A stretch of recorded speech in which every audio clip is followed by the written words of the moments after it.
నేను doctor MSS Mukherjee interventional కార్డియాలజిస్ట్ని pulse heart super speciality నుంచి మాట్లాడుతున్నాను.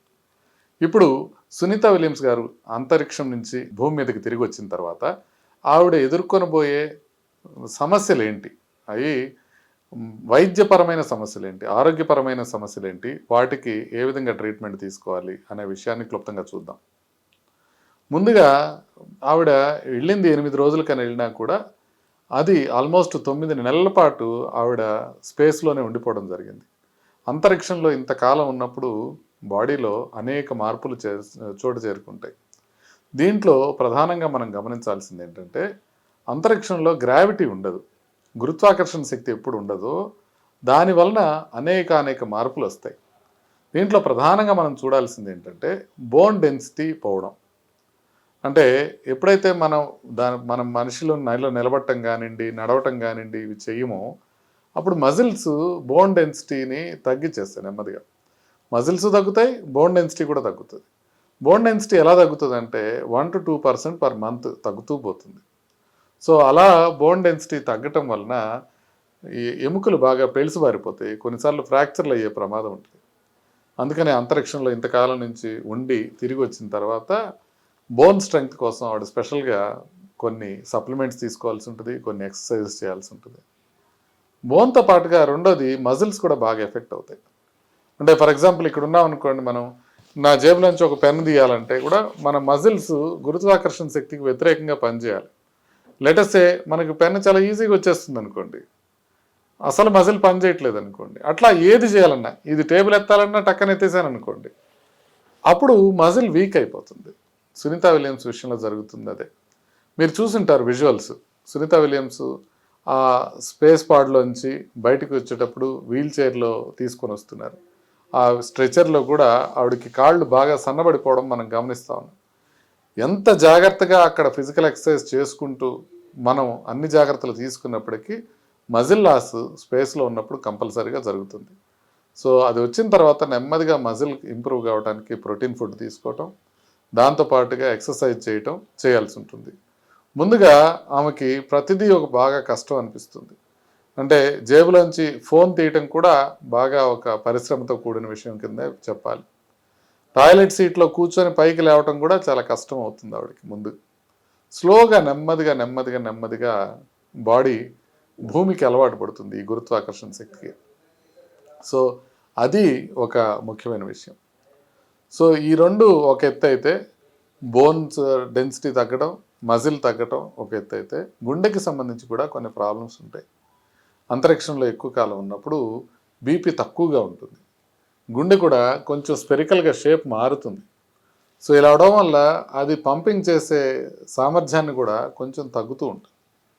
సో కిందకి వచ్చిన తర్వాత మళ్ళీ బీపీ పెరుగుతుంది. ఆ బీపీకి వ్యతిరేకంగా గుండె పంప్ చేయాల్సిన అవసరం ఉంటుంది. కాబట్టి ఆ విషయాల్లో కూడా కొంచెం జాగ్రత్తగానే ఉండాల్సిన అవసరం ఉంటుంది. బీపీని నిరంతరాయం మానిటర్ చేస్తూ ఉండాలి, పల్స్ రేట్ ఏ విధంగా ఉందో చూసుకుంటూ ఉండాలి, దానికి తగిన మెడిసిన్స్ వాడుతూ ఉండాలి.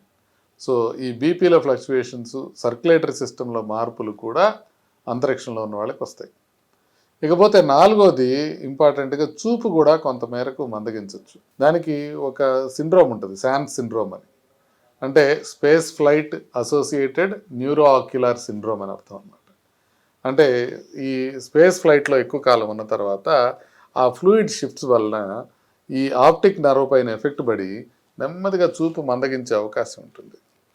కాకపోతే లక్కీగా అది కూడా స్లోగా రివర్సిబులే. మరీ ఎక్కువ కాలం ఉంటే అది రివర్సిబుల్ కాకుండా ఇర్రివర్సిబుల్ అయ్యే అవకాశం ఉంటుంది. కానీ 9 నెలల్లో ఆ చూపు కూడా మళ్ళీ రికవర్ అయిపోయే అవకాశమే ఉంటుంది. ఇక ఐదోది మనం చూసుకోవాల్సింది బ్యాలెన్స్కి సంబంధించిన విషయాలు. ఇప్పుడు మనకి బ్యాలెన్స్ అంతా ఎక్కడ ఉంటుంది? బ్రెయిన్లో కాదు. బ్యాలెన్స్ అనేది మిడిల్ ఇయర్లో ఉంటుంది, ఇయర్లో 2 వైపులా ఉంటుంది. అందుకని మనం నడిచేటప్పుడు ఇయర్లో ప్రాబ్లం ఉందనుకోండి, శబ్దాలు వినపడటంతో పాటుగా కళ్ళు తిరుగుతూ ఉంటాయి. సో బ్యాలెన్స్కి సంబంధించిన సెమీ సర్క్యులర్ కెనాల్స్ అంటాం అన్నమాట. అవి సి ఆకారంలో ఉంటాయి, 3 యాక్సెస్లో ఉంటాయి, x axis, y axis, z యాక్సెస్లో ఉంటాయి. సో మనం తల ఎటు తిప్పినా కూడా వాటి వల్ల బాడీ జడ్జి చేయగలుగుతుంది, ఈయన తల ఇటు తిప్పుతున్నాడు అటు తిప్పుతున్నాడు అని. సో గురుత్వాకర్షణ శక్తి లేకపోతే వాళ్ళు రౌండ్గా తిరుగుతూ ఉంటారు, మీరు చూసే ఉంటారు స్పేస్ ఫ్లైట్లో కూడా వాళ్ళు రౌండ్గా సోమర్సాట్లు వేస్తూ ఉంటారు. సో అలా వేస్తున్నప్పుడు ఏంటంటే ఆ మిడిల్ ఇయర్కి ఆ బ్యాలెన్స్ సెన్స్ పోతుంది. అది పోయిన తర్వాత ఇక్కడికి వచ్చిన తర్వాత చాలా కష్టం అనమాట అది అక్లిమేటైజ్ అవటం. ఇట్లా ఎట్లా కదిలినా కూడా మనం అక్కడ అటు ఇటు తిరిగిపోతుంటాం కాబట్టి అది ఎక్స్పెక్ట్ చేస్తారు, ఇక్కడ అది జరగదు. కాబట్టి ఆ బ్యాలెన్స్ అనేది మళ్ళీ రిస్టోర్ కావటానికి కూడా చాలా ఇంపార్టెంట్, చాలా జాగ్రత్తలు తీసుకోవాల్సి ఉంటుంది. ఇక ఆరవది most important thing radiation effect. మీరు చూసే ఉంటారు సునీత విలియమ్స్ వెళ్ళక ముందు 9 నెలలకి ముందు 9 నెలల తర్వాత మీరు కనుక పిక్చర్స్ చూసినట్లయితే క్లియర్గా ఏజ్ కనబడుతూ ఉంటుంది, ఎక్కువ ఏజ్ పెరిగింది అని. అది 9 నెలల ఏజ్ లాగా అనిపించదు, డెఫినెట్గా ఎక్కువ ఏజ్ చెందినట్లు అనిపిస్తుంది. కొంత గ్రూమింగ్ అది ఉన్నా కూడా డెఫినెట్గా ఏజ్ మీద ఈ రేడియేషన్ వల్ల ఎఫెక్ట్ ఉంటుంది. సో రేడియేషన్ ఎందుకు ఎక్కువ ఉంటుంది? నార్మల్గా సూర్యరశ్మిలో రేడియేషన్ చాలా ఎక్కువ ఉంటుంది. భూమి దాకా వచ్చేటప్పుడు అట్మాస్ఫియర్ని దాటుకొని రావాలి కాబట్టి ఆ అట్మాస్ఫియర్లో చాలా వరకు ఈ రేడియేషన్ తగ్గిపోతుంది. అందుకే మనం ఓజోన్ లేయర్ ఉండటం వలన మనకి రేడియేషన్ తగ్గుతుంది. కాబట్టి మనకు పర్యావరణంలో ప్రాబ్లమ్స్ వస్తే ఓజోన్ లేయర్కి చిల్లుబడి ఆ రేడియేషన్ మనకు డైరెక్ట్గా వస్తుందేమో అని మనం భయపడుతుంటాం. అలాంటిది అట్మాస్ఫియర్ పైన మనం స్పేస్ స్టేషన్లో ఉన్నప్పుడు సునీత విలియమ్స్కి డైరెక్ట్గా ఆ రేడియేషన్ వస్తూ ఉంటుంది.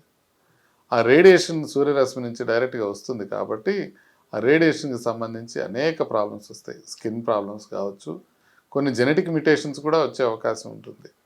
కాబట్టి వాటిని కూడా మొత్తం జడ్జి చేసుకోవాల్సిన అవసరం ఉంటుంది. ఎంత మేరకు స్పేస్లో తన ఆరోగ్యం దెబ్బతింది అనేది చూసుకోవడంతో పాటుగా వీటన్నిటితో పాటుగా ఈ 6 వాటితో పాటుగా 7వది ఇంకా ముఖ్యమైనది ఒకటి ఉంటుంది. మానసికంగా బాగా దెబ్బతింటారు వ్యోమగాములు. ఎప్పుడు అంతరిక్షంలో ఉన్నప్పుడు ఒకళ్ళే లేకపోతే ఒకళ్ళిద్దరే ఉండటం వల్ల ఒక సెన్స్ ఆఫ్ లోన్లీనెస్ వచ్చేస్తుంది. ఆ ఒంటరితనం అనేది మనుషుల్ని చాలా ఇబ్బంది పెడుతుంది. సో జస్ట్ ఇమాజిన్, మీరు ఇంకొక మనిషిని ఆవిడతో ఉన్న బుచ్చి విల్మోర్ కాకుండా ఇంకొక మనిషిని కలిసి మాట్లాడాలంటే కొన్ని వేలాది కిలోమీటర్ల దూరంలో వాళ్ళు ఉండటం, వాళ్ళ దగ్గరికి వెళ్ళడానికి ఎటువంటి ఛాన్స్ లేకపోవడం, ఇలాంటిది ప్రాబ్లమ్స్ ఉండటం వల్ల మానసికంగా అనేక ఇబ్బందులు వస్తాయి. దీన్ని కూడా జాగ్రత్తగా చూసుకోవాల్సిన అవసరం ఉంది. ఇంతకుముందు కొంతమంది రష్యన్ వ్యోమగాములకి ఇట్లాగే ప్రాబ్లం అయ్యి సూసైడ్స్ వరకు వెళ్ళిన సందర్భాలు కూడా ఉన్నాయి. కాబట్టి స్పేస్ ఫ్లైట్ అంటే అంత ఆషామాషి వ్యవహారం కాదు. స్పేస్ ఫ్లైట్లో ఇంత కష్టపడి తిరిగి వచ్చిన సునీత విలియమ్స్కి ఇంకొన్ని రోజులు భూమికి అడ్జస్ట్ కావటానికి, తన మానసిక స్థితిని నార్మలైజ్ చేసుకోవటానికి కొంత సమయం పట్టే అవకాశం ఉంటుంది. కానీ ఇవన్నీ అధిగమించి ఆవిడ త్వరలో మనందరి మధ్యలోకి వస్తారని ఆశిద్దాం. నమస్తే.